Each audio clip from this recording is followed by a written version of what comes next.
എല്ലാവർക്കും നമസ്കാരം. ഇന്നത്തെ സംസ്കൃതം ക്ലാസ്സിലേക്ക് സ്വാഗതം. കഴിഞ്ഞ ഭാഗം നമ്മൾ പഠിച്ച ഒരു കഥയുടെ കഥാസന്ദർഭങ്ങൾ ക്രമീകരിക്കണം എന്നൊരു ഹോംവർക്ക് തന്നിരുന്നു.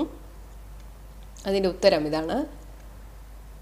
ഒന്നാമത്, മല്ലഹ മാതേവശ്ച വനമാർഗേണ ഗച്ഛതി. അടുത്തത്, ഭല്ലൂകം പശ്യതി. മാതേവഃ വൃക്ഷം ആരോഹതി. മല്ലഃ ഭൂമൗ ശേതേ. ഭല്ലൂകഃ മല്ലസ്യ സമീപം ആഗച്ഛതി. ഇങ്ങനെയാണ് അതിൻ്റെ ഒരു ക്രമം വരിക. ഇനി തൃതീയ വിഭക്തിയുടെ അവസാനത്തെ പ്രയോഗം, അതായത് അതിനോടുകൂടെ എന്ന പ്രയോഗം എങ്ങനെ? ബാക്കി മൂന്നും നമ്മൾ പഠിച്ചു കഴിഞ്ഞു. ഇപ്പോൾ ഒരാളോട് കൂടെ പോകുന്നു, അല്ലെങ്കിൽ അവരോടുകൂടെ സംസാരിക്കുന്നു, അവരോടുകൂടെ എന്തെങ്കിലും പ്രവൃത്തികൾ ചെയ്യുന്നു, അങ്ങനെയൊക്കെ പറയുമ്പോഴാണ് ഈ ഒരു കൂടെ. അപ്പോൾ കൂടെ എന്നർത്ഥം വരുന്ന വാക്കുകളാണ് സഹ, സാർദ്ധം, സാകം, ഇതൊക്കെ. അപ്പോൾ ഈ മൂന്നിലേത് വന്നാലും അതിൻ്റെ കൂടെ വരുന്ന ആ ഒരു വാക്ക് തൃതീയ വിഭക്തിയിൽ ഉപയോഗിക്കണം. ഇത് ഞാൻ ചോദ്യവും ഉത്തരവുമായിട്ടാണ് പറഞ്ഞിരിക്കുന്നത്. രാമഃ കേന സഹ യുദ്ധം കൃതവാൻ. രാമഃ രാവണേന സഹ യുദ്ധം കൃതവാൻ. ത്വം കേന സാർദ്ധം നാടകം പശ്യസി. അഹം മിത്രേണ സാർദ്ധം നാടകം പശ്യാമി. മാതാ കയാ സഹ. ഇവിടെ പുത്രിയാണെന്ന് അറിയാവുന്നത് കൊണ്ട് ഒരു സ്ത്രീലിംഗം ചോദിക്കുകയാണ്. സ്ത്രീലിംഗ രൂപത്തിലാണ് ചോദ്യം. കയാ സഹ കാര്യം കരോതി. മാതാ പുത്രിയാ സഹ കാര്യം കരോതി. വീട്ടുജോലികളൊക്കെ ചെയ്യുന്നു. രത്ന കേന സാകം വിദ്യാലയം ഗച്ഛതി. രത്ന മയാ സാകം, എന്നോടുകൂടെ വിദ്യാലയം ഗച്ഛതി. അപ്പോൾ ഇത്രയുമാണ് തൃതീയ വിഭക്തിയുടെ പ്രയോഗങ്ങൾ. ഇതുവരെ നമ്മൾ ഏകവചനം മാത്രമാണ് കണ്ടത്. ഇനി പുല്ലിംഗത്തിലും സ്ത്രീലിംഗത്തിലും 3 വചനങ്ങളിൽ വരുന്ന ആ ഒരു വ്യത്യാസത്തെ ഒന്ന് പരിചയപ്പെടുത്താം. പുല്ലിംഗത്തിൽ തേന, ദ്വിവചനം വരുമ്പോൾ താഭ്യാം, ബഹുവചനത്തിൽ തൈഹി. സ്ത്രീലിംഗമാണെങ്കിൽ തയാ. ഇവിടെ ദ്വിവചനം പുല്ലിംഗവും സ്ത്രീലിംഗവും ഒരുപോലെയാണ്, താഭ്യാം താഭ്യാം. ബഹുവചനത്തിൽ സ്ത്രീലിംഗം വ്യത്യാസമാണ്, താഭിഹി. ഇനി ഈ സ്ത്രീലിംഗത്തിൻ്റെ അതേ രൂപത്തിലാണ് അഹം എന്നതിൻ്റെ ആ ഒരു ഏകവചനവും ദ്വിവചനവും ഒക്കെ വരുന്നത്. മയാ ആവാഭ്യാം അസ്മാഭിഹി. ആവാഭ്യാം എന്നാൽ ഞങ്ങൾ 2 പേരാൽ. അസ്മാഭിഹി എന്നാൽ ഞങ്ങൾ, ഒരുപാട് പേര് കാണിച്ചിട്ട് ഞങ്ങളാൽ ഇത് ചെയ്യപ്പെട്ടു എന്നൊക്കെ പറയാൻ അസ്മാഭിഹി എന്നാണ് പറയുക. അപ്പോൾ ഇത് ഒരു പരിചയപ്പെടുത്തലാണ്. സാധിക്കുമെങ്കിൽ ബൈഹാർട്ട് ചെയ്യുക. ഇനി നമ്മൾ ഇതുവരെ പഠിച്ച 3 വിഭക്തിയെ ഒരുമിച്ച് ഒരു പട്ടികയായിട്ട് ഞാനിവിടെ വെച്ചിരിക്കുകയാണ്. ഇതിൽ തന്നെ പുല്ലിംഗം പല അന്തങ്ങളിലുണ്ട് എന്ന് പറഞ്ഞു. അപ്പോൾ ഓരോ അന്തത്തിലും വ്യത്യാസമുണ്ട്. ഇവിടെ അകാരാന്ത പുല്ലിംഗമാണ്. ദേവഹ അകാരാന്തം. അതിലെ പ്രഥമ ഏകവചനം ദേവഹ, ദ്വിവചനം ദേവൗ, ബഹുവചനം ദേവാഹ. ഇനി ദ്വിതീയ ഏകവചനം ദേവം, ദ്വിവചനം ദേവൗ. അപ്പോൾ ഇവിടെ ഒരേപോലെയാണ്. പ്രഥമ ദ്വിവചനവും ദ്വിതീയ ദ്വിവചനവും രണ്ടും ഒന്ന് തന്നെയാണ്, ഒരേപോലെയാണ് പ്രയോഗിക്കുക. അപ്പോൾ എങ്ങനെയാ നമുക്ക് ആ വ്യത്യാസം മനസ്സിലാവുക എന്ന് ചോദിച്ചാൽ അതിൻ്റെ ആ സാഹചര്യത്തിനനുസരിച്ച്. ദ്വിതീയ ബഹുവചനം ദേവാൻ. ഇനി തൃതീയ ഏകവചനം ദേവേന, ദ്വിവചനം ദേവാഭ്യാം, ബഹുവചനം ദേവൈഹി. അപ്പോൾ ഇങ്ങനെയൊക്കെ നമ്മൾ ഓർത്തിരിക്കണം. അപ്പോൾ ഇതുപോലുള്ള പ്രയോഗങ്ങൾ കാണുമ്പോൾ ഓർമ്മ വരണം, ഇത് ദ്വിതീയയാണോ തൃതീയയാണോ എന്ന്. ഇനി സ്ത്രീലിംഗ ശബ്ദവും കൂടെ ഒന്ന് പരിചയപ്പെടുത്താം. ആകാരാന്ത സ്ത്രീലിംഗം. സ്ത്രീലിംഗവും ഇതുപോലെ ഇകാരാന്തമുണ്ട്, അങ്ങനെയൊക്കെ ഉണ്ട്. അപ്പോൾ ഇപ്പോൾ നമ്മൾ പറയുന്നത് ആകാരാന്ത സ്ത്രീലിംഗം. ആ രമാ. അപ്പോൾ പ്രഥമ ഏകവചനം രമാ, ദ്വിവചനം രമേ, ബഹുവചനം രമാഹ. ഇവിടെ ദ്വിതീയയിലും പ്രഥമയിലും ഏകവചനം മാത്രമേ വ്യത്യാസമുള്ളൂ. ബാക്കി രണ്ട് വചനവും ഒരേപോലെയാണ്. ദ്വിതീയ ഏകവചനം രമാം, ദ്വിവചനം ബഹുവചനം രണ്ടും പ്രഥമ പോലെ തന്നെ, രമേ രമാഹ. തൃതീയ രമയാ, ദ്വിവചനം രമാഭ്യാം, ബഹുവചനം രമാഭിഹി. അപ്പോൾ ഇത്രയുമാണ് തൃതീയ വിഭക്തിയുടെ കാര്യങ്ങൾ പറഞ്ഞത്. അപ്പോൾ ഇതൊക്കെ ഒന്ന് ഓർത്ത്, അതൊക്കെ അവനവൻ്റെ ഒരു ആത്മാർത്ഥത പോലെ ഇരിക്കും. എത്രത്തോളം നന്നായി പഠിക്കണമോ അത്രത്തോളം ഇതൊക്കെ ഇടയ്ക്കിടെ റിവിഷൻ ചെയ്ത് നോക്കണം. കാരണം ഭാഷ എപ്പോഴും അതിങ്ങനെ ഉപയോഗിക്കുമ്പോൾ മാത്രമേ ഭാഷ നമുക്ക് വശപ്പെടുകയുള്ളൂ. ഇനി ഒരു പാഠം, ഇതും ഒരു സംഭാഷണ രൂപത്തിലുള്ള ഒരു പാഠമാണ്. മമ കക്ഷ്യ, എൻ്റെ ക്ലാസ്. അധ്യാപിക കക്ഷ്യാം പ്രവിശതി, ക്ലാസ്സിലേക്ക് വരുന്നു. ഛാത്രാഹ, എല്ലാ കുട്ടികളും ഉത്ഥായ, എഴുന്നേറ്റിട്ട് നമസ്തേ. അധ്യാപിക നമസ്തേ സുപ്രഭാതം ഉപവിശന്തു. ഇവിടെ എന്തു എന്ന് വരാൻ കാരണം ഒരുപാട് കുട്ടികൾ, അപ്പോൾ ബഹുവചനമാണ്. ഒരു കുട്ടിയോടാണെങ്കിൽ ഉപവിശതു എന്നാണ് പറയുക. അപ്പോൾ അതിലൊരു കുട്ടി, രജനി എന്ന് പേരുള്ള കുട്ടി ഉത്ഥായ, എഴുന്നേറ്റിട്ട്. മമ ലേഖനീ ന ദൃശ്യത്തെ, എൻ്റെ പെന്ന് കാണുന്നില്ല. അധ്യാപിക കുത്ര സ്ഥാപിത ആസീത്, എവിടെ ആയിരുന്നു വെച്ചത്? ആസീത് പാസ്റ്റ് ടെൻസ് ആണ്. രജനി മമ സ്വീതേ, സ്വീതേ സ്യൂതഹ ബാഗ് എന്നാണ് അർത്ഥം.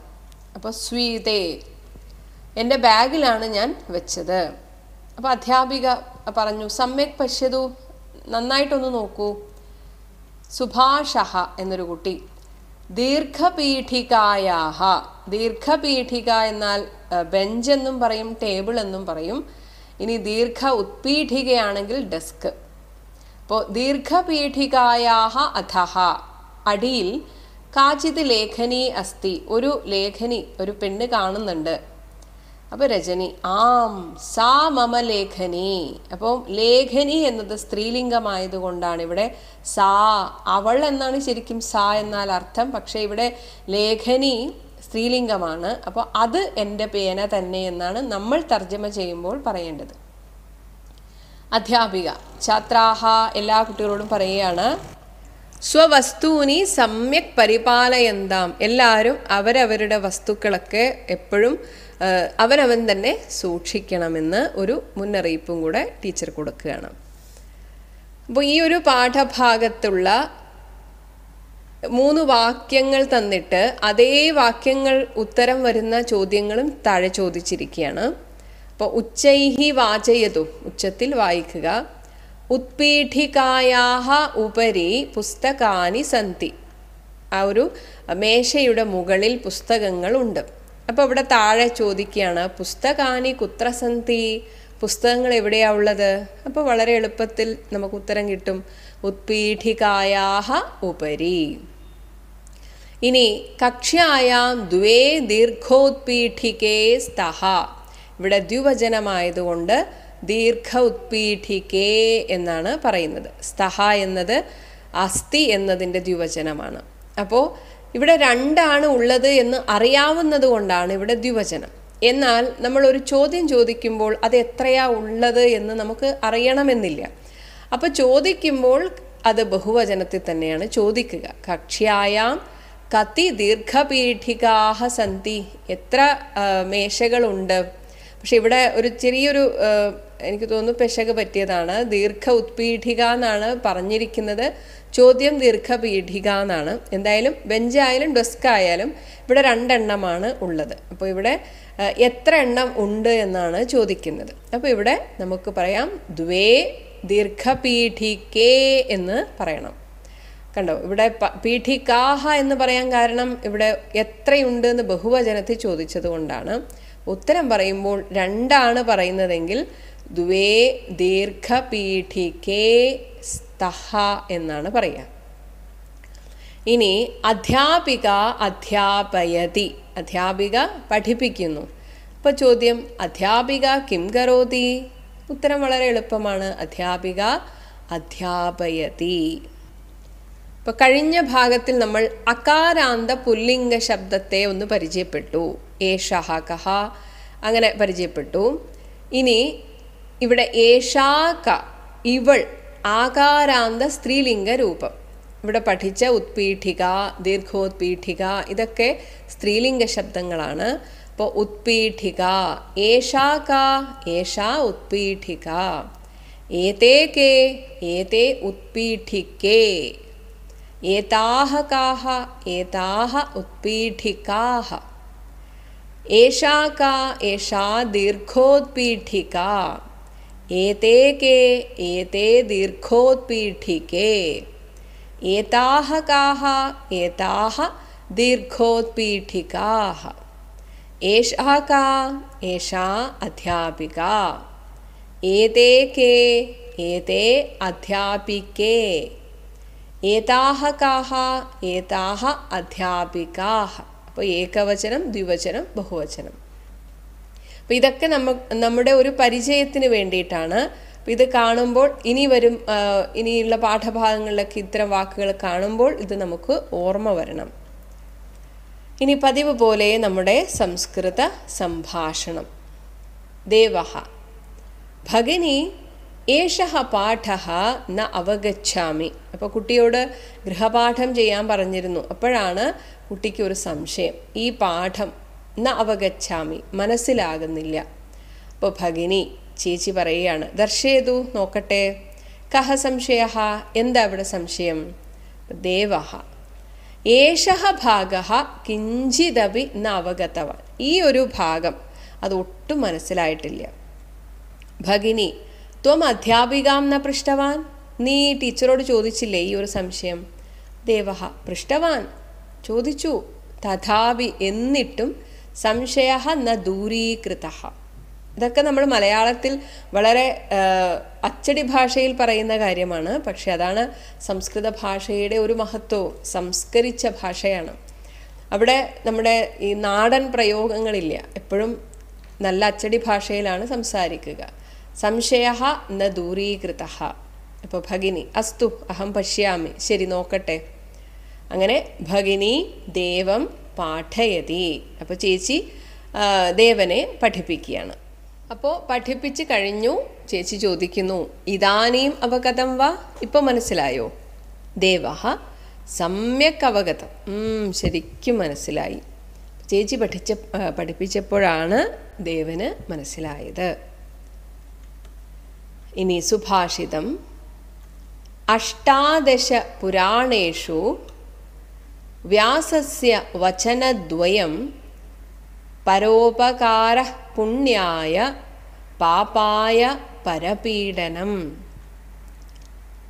അഷ്ടാദശ പുരാണം, 18 പുരാണം എഴുതി വ്യാസഭഗവാൻ. ആ എഴുതിയതിൽ നമുക്ക് കാച്ചിക്കുറുക്കിയെടുത്ത വചനദ്വയം, 2 വാക്കുകൾ എടുത്താൽ അത് ഇതാണ്. പരോപകാരഃ പുണ്യായ, മറ്റൊരാൾക്കൊരു ഉപകാരം ചെയ്താൽ അത് നിങ്ങൾക്ക് പുണ്യം നേടിത്തരും. പരപീഡനം പാപായ, അതേസമയം വാക്കുകൊണ്ടോ പ്രവൃത്തി കൊണ്ടോ ഒരാളെ വേദനിപ്പിച്ചാൽ അത് നിങ്ങളെ പാപിയാക്കി തീർക്കും. അപ്പോൾ പുണ്യവും പാപവും എന്ന് വെച്ചാൽ നമ്മുടെ പ്രവൃത്തികൾ മറ്റുള്ളവർക്ക് ഉപകാരപ്പെടുമ്പോൾ അത് പുണ്യപ്രവൃത്തിയാണ്. മറ്റുള്ളവർക്ക് ദ്രോഹം ചെയ്യുമ്പോൾ അത് പാപവും ആകുന്നു. ഇങ്ങനെയാണ് പുണ്യപാപത്തെ വ്യാസഭഗവാൻ പറഞ്ഞിരിക്കുന്നത്. അപ്പോൾ ഈ ഒരു സുഭാഷിതത്തോടുകൂടി ഇന്നത്തെ സംസ്കൃതം ക്ലാസ് ഇവിടെ അവസാനിക്കുന്നു. ധന്യവാദഃ. ശ്ലോക 3. യത്രൈലോക്യമഹീയസോപി മഹിതം സമ്മോഹനം മോഹനാത് കാന്തം കാന്തിനിധാനതോപി മധുരം മാധുര്യധുര്യാദപി സൗന്ദര്യോത്തരതോപി സുന്ദരതരം त्वद्रूपमाश्चर्यतोऽप्याश्चर्यं भुवने न कस्य कुतुकं पुष्णाति विष्णो विभो. पदच्छेदः. यत् त्रैलोक्यमहीयसः अपि यत्त्रैलोक्यमहीयसोऽपि महितं सम्मोहनं मोहनात् कान्तं कान्तिनिधानतः अपि कान्तिनिधानतोऽपि मधुरं माधुर्यधुर्यात् अपि माधुर्यधुर्यादपि सौन्दर्य उत्तरतः अपि सौन्दर्य उत्तरतोऽपि सुन्दरतरं त्वद्रूपम् आश्चर्यतः अपि आश्चर्यं त्वद्रूपमाश्चर्यतोऽप्याश्चर्यं भुवने न कस्य कुतुकं पुष्णाति विष्णो विभो. Vishnu Vibho, O all-pervading Lord Vishnu, yet that Trailokya Mahiyasaha api is greatest than, which is superior to the greatest in all the three worlds. Trailokya Mahiyasaha api Mahitam. And next, Mohanat api, more charming than Sammohanam, most charming than the most charming, more charming than the most charming in this world. Kanti nidhanataha api, more attractive than the most attractive. Madhurya dhuryat api, sweetest even than the sweeter than the sweetest even. Madhurya dhuryadapi madhuram. Saundarya uttarataha api sundarataram, more beautiful than even the most beautiful in three words. Aschariyataha api ascharya, which is the wonder of wonders. That Todrupam, your form, Bhuvane, in this world, Kasya Kutugam, whose entrancement na pushnadi, is not aroused. O Vishnu, will there be anyone in this world who will not be enchanted by this splendid form of you, which is superior to what is considered the most glorious in all the three worlds, which is charming than the most charming entities, which is more attractive than the most attractive, whose sweetness excels the sweetest, whose beauty rivals the most beautiful, and is a wonder of all wonders. यत्रैलोक्यमहीयसोऽभिमहितं सम्मोहनं मोहनात् कान्तं कान्तिनिधानतोऽपि मधुरं माधुर्यधुर्यादपि सौन्दर्योत्तरतोऽपि सुन्दरतरं त्वद्रूपमाश्चर्यतोऽप्याश्चर्यं भुवने न कस्य कुतुकं पुष्णाति विष्णो विभो.